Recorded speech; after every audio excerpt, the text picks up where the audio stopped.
मनसे अध्यक्ष राज ठाकरेंबद्दल वादग्रस्त वक्तव्य करणाऱ्या परप्रांतीयाला मनसैनिकांनी चांगलाच धडा शिकवलाय।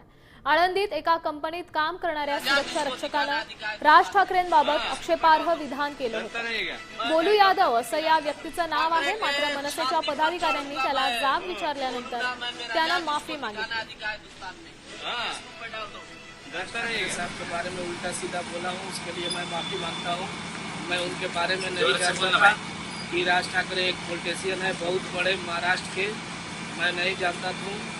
मुझे हमेशा माफी मांगता हूँ, मैं कभी ऐसा गलती दोबारा नहीं करूँगा।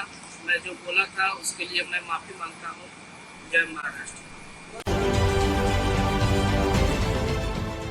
देश विदेशातील प्रत्येक घडामोडींचे लाईव्ह अपडेट मिळवण्यासाठी आता साम टीव्हीच्या सर्व सोशल मीडिया प्लॅटफॉर्मला लाईक, फॉलो आणि सबस्क्राईब करा।